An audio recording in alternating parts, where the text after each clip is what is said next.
ఆప్కే అదాలత్లో Punjab CM Bhagavanth Maan గారి మీద ఉన్న ఆరోపణ ఇతను తన ఇష్టానికి నడుచుకుంటున్నారు. భగవంత్ మాన్ ఒక్క విషయాన్ని ఒప్పుకోవాలి. మీ నాన్నగారు ఉన్నారు కదా, ఎంతో చదువుకున్న వ్యక్తి. అతను వచ్చి ఎంఏ బిఎడ్ అవును, హెడ్ మాస్టర్గా కూడా పనిచేశారు. కరెక్ట్. కానీ కొడుక్కి చదువు అంటే ఇంట్రెస్ట్ లేదా? అదేంటంటే టీచర్ కొడుకంటే వాడు ఖచ్చితంగా చదవాలి, అదే లెక్క. అర్థమైందా? ఎందుకంటే అదే స్కూల్లో ఆయన హెడ్ మాస్టర్.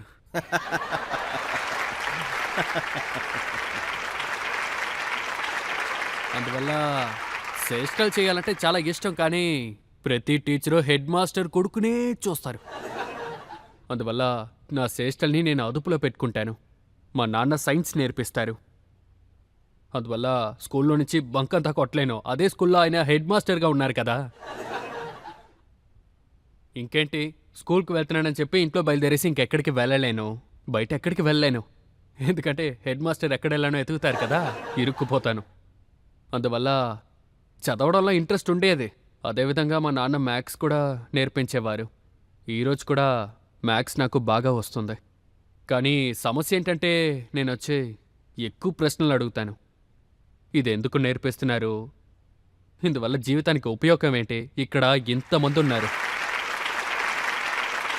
చాలామంది ఉన్నారు. సరే మీరే చెప్పండి, మీరు ఎప్పుడైనా జీవితంలో a² + b² + 2ab చెప్పి ఈ ఫార్ములాని మీరు చెప్పి అరటిపండు కొంటారా? సైన్స్ చదవడానికి ఇష్టపడుతున్నాడంటే అది వాడికి నేర్పించండి, ఎందుకు నాకొచ్చి. ఇది ఎలా ఉందంటే పోస్ట్ మ్యాన్కి ఇంటర్వ్యూ జరుగుతోంది, లెటర్ వేస్తారు కదా. ఇంటర్వ్యూ జరిగింది. ఇంటర్వ్యూలో అడిగారు ఒక వ్యక్తి దగ్గర, భూమి నుంచి చంద్రుడు ఎంత దూరంలో ఉంది. వాడు చెప్పాడు, ఈ రూట్లో నేను లెటర్ వేయాలంటే దయచేసి నన్ను వదిలేయండి, నాకు ఉద్యోగం వద్దు. నేను ఎప్పుడు చూసినా నాన్న దగ్గర అడుగుతూ ఉంటాను, నాకు ఇదంతా నేర్పిస్తున్నారే నాన్న, ఇది నా జీవితానికి ఉపయోగంగా ఉంటుందా? నేను ఇక్కడ ఒక చిన్న విషయం చెప్తాను. పంజాబీ టీచర్ ఒకరు వచ్చారు, హౌస్ టెస్ట్ తీశారు, ఫీజ్ కన్సెషన్ లెటర్ ఒకటి ఇమ్మన్నారు. ఫీజ్ కన్సెషన్ ఎప్పుడూ దొరికేదే కదా, ఎందుకంటే ఆ స్కూల్లోనే కదా నేను చదువుతున్నాను. To the principal comma respected sir comma ఈ స్కూల్, నా పేరు భగవంత్ సింగ్, నేను 7వ తరగతి చదువుతున్నాను. 6వ తరగతిలో నేనే ఫస్ట్ ర్యాంకు, 7వ తరగతిలో కూడా బాగా చదువుతున్నానని మాటేస్తున్నాను.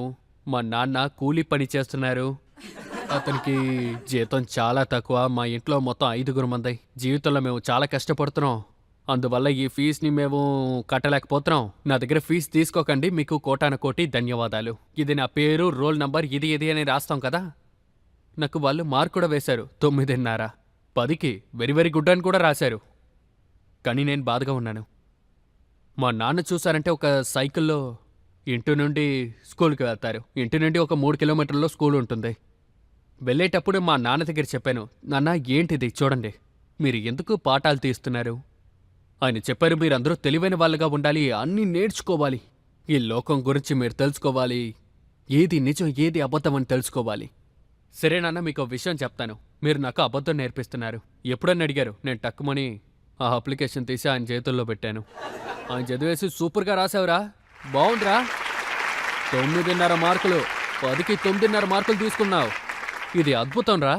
నేను చెప్పాను, నాన్న ఎందుకు అన్యాయం చేస్తున్నారు, మీరెందుకు నంబర్ చూస్తున్నారు? ఇందులో అసలు విషయం ఏంటంటే ఈ అప్లికేషన్ నేను రాసేదే మీకే, రెస్పెక్టెడ్ ప్రిన్సిపల్ సార్. అందులోనే నా నాన్న కూలివాడని కూడా రాశాను.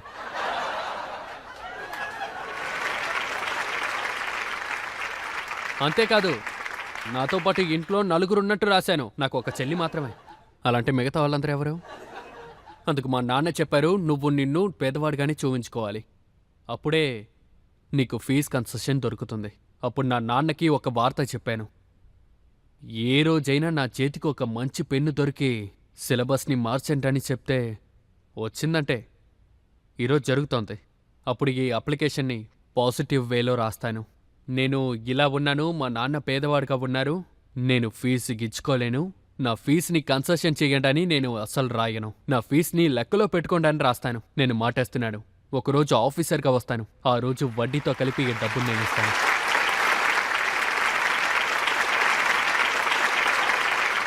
సార్ నేనేం విన్నానంటే స్కూల్లో క్లాస్లో ఒక మూల కూర్చుని మిమిక్రీ చేస్తారంట టీచర్ గారిని చూసి. అతను గొంతు అలాగే మాట్లాడతారంట కదా. ఇలా చూడండి, ఎంతమంది ఆర్టిస్ట్ ఉన్నారో వాళ్ళందరూ కుటుంబ ఆశీర్వాదంతోనే వస్తున్నారు. అందరి అమ్మ నాన్నలు ఒకేలానే ఉంటారు. నువ్వు ఏమవుతావు నాన్న? వాళ్ళే చెప్తారు వీడు డాక్టర్ అవుతాడు. ప్రతి ఒక్కరూ డాక్టర్ అయిపోతే ఎవరు పేషెంట్ అవుతారు? పైలట్ అవుతాడు. ప్రతి ఒక్కరూ పైలట్ అవుతే ఎవరు ప్యాసింజర్ అవుతారు? మీరు ఏమవుతారని పిల్లల్ని అడగండి. నేను సైలెంట్గా వెళ్ళిపోతాను. స్టేజ్లో +1 ఇంటర్ కాలేజ్ కాంపిటీషన్లో అంతా నేను పాల్గొంటాను. అప్పుడు ఇది నాన్నకి తెలిసిపోయింది. ఇంకేంటి, ఇండియాలో ప్రతి పిల్లలకి జరిగేది మీకు తెలిసే ఉంటుంది కొట్టడం కుమ్మడం కదా. కొట్టడం కుమ్మడం. చేతులతో కాదు, కాళ్ళతో. నేనేం చేస్తాను, ఆపేశాను. నాన్న వద్దని చెప్పారు, నేను ఆపేశాను. స్టేజ్కి వెళ్ళలేదు, కానీ దొంగచాటుగా వెళ్ళేవాణ్ణి. బయటికి తెలీదు. అప్పుడు ఆ సంఘటన ఇప్పుడు కూడా నాకు బాగా గుర్తుంది. ఇప్పుడు అనుకుంటే కూడా నాకు ఏడుపు వస్తుంది. నేను ఫస్ట్ వచ్చాను కాబట్టి నాకు ట్రాఫీ ఇచ్చారు కవితల పోటీలో. నేను ఫస్ట్ వచ్చాను. కాలేజీలో పెద్ద ట్రాఫీ ఇచ్చారు. బస్సులో వస్తూ ఉన్నాను. ఇప్పుడు మనసులో బొక్కే ఒక్క విషయమే. ఇప్పుడు ఈ ట్రాఫీతో నేను ఇంటికి వెళ్ళానంటే నాన్నకి ఖచ్చితంగా తెలిసిపోతుంది. మొదలెట్టేసావా అని అరుస్తారు. ట్రాఫీతో ఇంటికి వెళ్ళలేను. ట్రాఫీని వదిలేసి వెళ్ళడానికి కూడా నాకు మనసు లేదు. అప్పుడు నాతో పాటు ఒక పేసెంజర్ ఉన్నారు. ఆయన చెప్పారు, ట్రాఫీ బాగుందే. నేను చెప్పాను, మీకు నచ్చిందంటే సంతోషం, ఇదిగో మీరే ఉంచుకోండి. ఆ ట్రాఫీని అతనికి ఇచ్చేశాను. ఇలాంటి ట్రాఫీస్ ఎక్కువ ఉన్నాయి. మిగతా వాళ్ళకి ఇచ్చేశాను.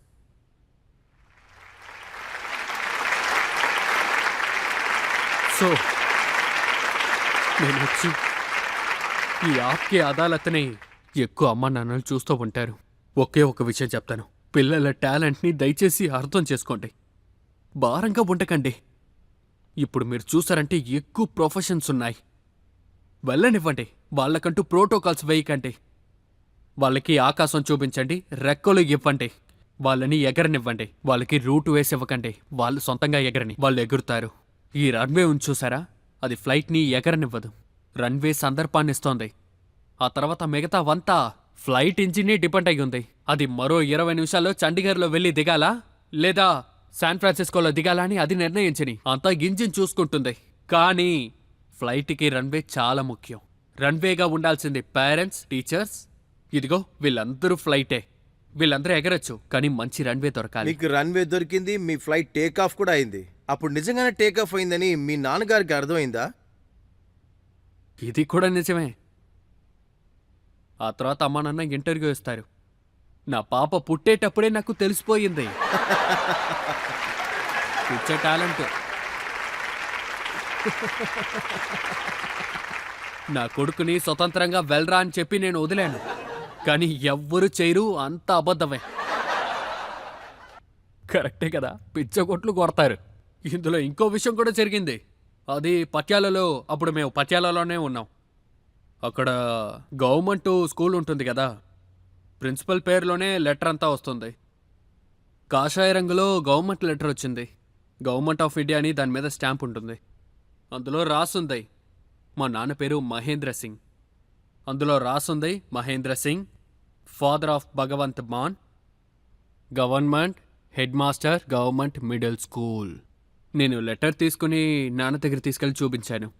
నేను వెళ్ళి చెప్పాను, నాన్న, మాస్టర్ సార్, సన్ ఆఫ్ పర్వాలేదు, ఫాదర్ ఆఫ్ అని ఎందుకు ఇందులో వేసుంది? అది కూడా గవర్నమెంట్ లెటర్లో. అది గవర్నమెంట్ లెటర్ అండి.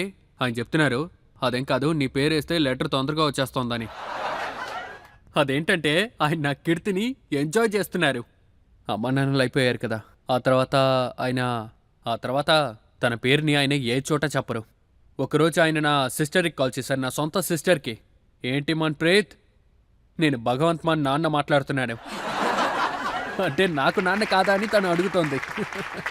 అది కూడా ఆయన ఎంజాయ్ చేస్తున్నారు. ఆ సమయంలో మీ దగ్గర ఉన్న కామెడీ, ఆ సెటైర్, అందులో మీరు వార్తలు దూరుస్తారు. మరి అందులో మీరు పాలిటిక్స్ గురించి కూడా చెప్పేవారు. ఆ పాలిటిక్స్ అంటే మీకు అప్పుడే అంత ఇష్టమా? నాన్న ఎంఏ బీఎస్సీ బీఎడ్ చదివారు, medical science BSc and BEd. ఇంకా పాలిటిక్స్ అంటే ఆయనకి చాలా ఇష్టం. ఒక 2 రోజులు 3 రోజులు అప్పుడంతా ఎలక్షన్ రిజల్ట్ వస్తోందంటే చీటుల్ని వాళ్ళు లెక్కట్టేవారు. 3-4 రోజులు రిజల్ట్ వస్తూనే ఉంటుంది. నన్ను కూర్చోబెట్టేవారు, రాయమని చెప్తారు. అది ఇది ఇప్పుడు ఇది. వాళ్ళకంతా తెలియదు. ఆ కాలంలో రిజల్ట్ వచ్చేటప్పుడు సినిమాలాగా చూపిస్తారు టీవీలో. ఎందుకంటే 2-3 రోజులు పడుతుంది కదా రిజల్ట్ అవునవును, రావడానికి. ఎవరు వస్తున్నారు అప్పటి నుండే నాకు తెలుసు. Full form of DMK. ఇంకా ఏఏఏ డిఎంకే, తమిళనాడులో ఒక పార్టీ ఉంది. నాకు తెలిసి మీకు విషయం చెప్పనా, 80% పార్లమెంట్లో ఉన్నవారికి కూడా ఫుల్ ఫామ్ తెలియదు. ద్రవిడ మున్నేట్ర కళగం, ఆల్ ఇండియా ద్రవిడ మున్నేట్ర కళగం. మా నాన్న దగ్గర నుంచి నేర్చుకున్నాను. ఇంకా ఆయనకి స్పోర్ట్స్ అంటే చాలా ఇష్టం. మా నాన్న హాకీ మ్యాచ్ చూస్తారు, నేను కూడా హాకీని ఇష్టపడ్డాను. స్పోర్ట్స్ అంతా చూసేవాడిని. స్పోర్ట్స్ కోసం నేను ఏవైనా అప్పుడు దూరదర్శన్ మాత్రమే ఉండేది. అప్పుడు 4 grand slam, French Open, Wimbledon, Australian Open and US Open ఎక్కువ దూరదర్శన్లోనే వేసేవారు. అప్పుడు ఉన్నది మార్టినా నౌరాతిలో John McEnroe. మీలానే దెబ్బలాడతాడు,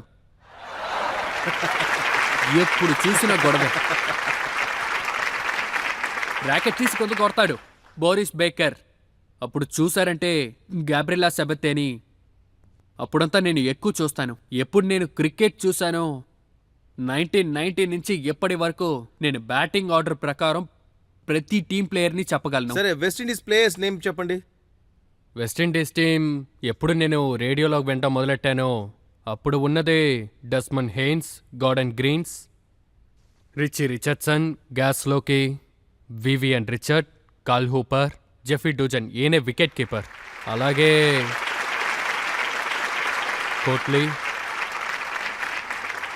Kotli Ambrose, Malcolm Marshall, Patrick Patterson. చాలా అంతే. కరెక్ట్ గా పర్ఫెక్ట్ గా చెప్పారు. నేను అప్పటి నుంచి క్రికెట్ ని ఫాలో అవుతున్నాను. మీరు అందరూ పేర్లని కరెక్ట్ గా చెప్పారు. ఆర్డర్ కూడా అలాగే కరెక్ట్ ఆర్డర్ కూడా. స్పోర్ట్స్ అంటే నాకు చాలా ఇష్టం. ఈ రోజు కూడా స్పోర్ట్స్ ఫ్యాన్ నేను. స్పోర్ట్స్ కోసం పంజాబ్ గవర్నమెంట్ నుంచి ఏమేం చేయాలో ఈ రోజు కూడా అంతా మేము చేస్తున్నాం. అలాగే హాకీలో చూస్తానంటే ఇప్పుడు 7 ప్లేయర్ లేదు 8 ప్లేయర్ పంజాబ్ నుండి నేషనల్ హాకీ టీంలో ఉన్నారు. హాకీ టీం గురించి నేనే పెద్దగా చెప్పక్కర్లేదు, అందరికీ తెలుసు. సరే, ఈ ఆట మీద బాగా శ్రద్ధ పెట్టి మీరు పాలిటిక్స్ లోకి ఎలా దూరారు? అప్పుడే లాఫ్టర్ ఛాలెంజ్ వచ్చింది. నేను బాలీవుడ్లో వచ్చి మూవీస్ కూడా చేయడం మొదలెట్టాను. మీరు చూసారంటే నేను వచ్చి ధర్మేంద్ర సార్, సన్నీ డియోల్, ఇంకా బాబీ డియోల్, క్యాట్రీనా కైఫ్ అందరూ ఉన్నారు. నా కెరియర్ ఇలాగే మొదలయ్యింది బాలీవుడ్లో. కానీ హఠాత్తుగా 2011లో మన్ప్రీత్ బాదల్ ఉన్నారుగా, ఆయన అప్పుడొచ్చి ఫైనాన్స్ మినిస్టర్గా ఉన్నారు. ప్రకాష్ సింగ్ బాదల్కి నెఫ్యూగా ఉన్నారు. ఆయన వచ్చి ఒంటరిగా వచ్చి రిజైన్ చేసి ఒక కొత్త పార్టీ క్రియేట్ చేయడానికి డిసైడ్ చేశారు. ఆయన ఏం చెప్పారంటే, ఎవరికంతా పంజాబ్ కోసం మనసులో ఒక బాధ ఉందో వాళ్ళందరూ నాతో పాటు రండి. అప్పుడు మొదటి మనిషిగా నేను అక్కడికి వెళ్ళాను. అంటే కట్రినా కైఫ్ ని వదిలేసి మంత్రి దగ్గరికి వచ్చారనమాట.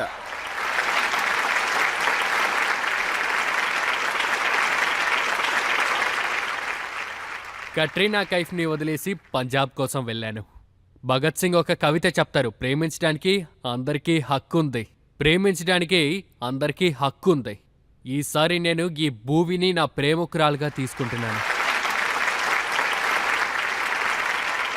సరే, ఎప్పుడు మీరు పాలిటిక్స్ లోకి అడుగు పెట్టారో అప్పుడు మీ నాన్నగారు మీకు సపోర్ట్ చేశారా, లేకపోతే ఇందులో కూడా వ్యతిరేకంగా ఉన్నారా? మళ్ళీ అదే కదే.